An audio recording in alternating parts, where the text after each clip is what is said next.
Il y a quelques dizaines d'années, des milliers de salariés venaient travailler ici, dans ce qui était une usine de mécanique. Aujourd'hui, Fifcaille est devenu un lieu de vie. Chaubouillon accueille une ferme urbaine, une cuisine solidaire ou encore cette halle gourmande qui rassemble plusieurs restaurateurs aux valeurs communes. Ma cuisine, justement, elle met l'accent sur les producteurs locaux de saison et vraiment mettre en avant ces producteurs. Et donc, ça correspond totalement à l'esprit de Chaubouillon. Et donc, c'est ça qui m'a vraiment plu. Et aussi le partage et le fait que ce soit vraiment un lieu pour aussi les voisins. Et donc, redonner vie dans cet endroit, c'est super. Une renaissance rendue possible grâce aux fonds européens, quelques 5 millions d'euros pour ce projet.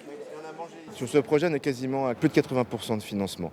Voilà, donc quand il y en a qui nous disent l'Europe, c'est un sommet de technocratie qui s'amuse plus à regarder le calibrage des bananes qu'à s'occuper de la vraie vie des gens, ben ici on voit bien, on a des réalités concrètes qui sont portées par les fonds européens et par les projets européens. L'Europe est un acteur très important pour une ville comme Lille, justement, parce qu'elle permet de faire naître ces projets aujourd'hui qui créent de l'emploi, qui créent de l'activité, qui créent de l'attractivité.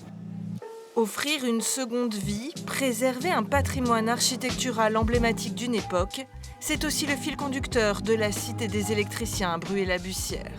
Ici, l'habitat minier a été préservé, une partie est encore habitée, le reste est consacré à l'histoire des lieux et de ses habitants. Ici, on arrive chez Antoinette. Chez Antoinette, on fait plutôt un focus vraiment sur la place des femmes dans la vie des cités et la fierté également de la culture des Gueules Noires.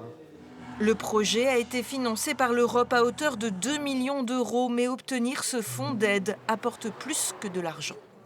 C'est une labellisation quelque part un petit peu implicite, une reconnaissance de la qualité et de l'ambition du projet et de ses valeurs humanistes qui sont particulièrement fortes dans les cités minières sur les questions de solidarité, de respect de la diversité. Je pense qu'on est tout à fait dans l'esprit des valeurs de l'Europe. C'est un peu le fil de l'histoire européenne. C'est ça, et aussi, avec plein de petits fils, on fait quelque chose de grand. L'Union européenne soutient aussi les artistes en résidence ici.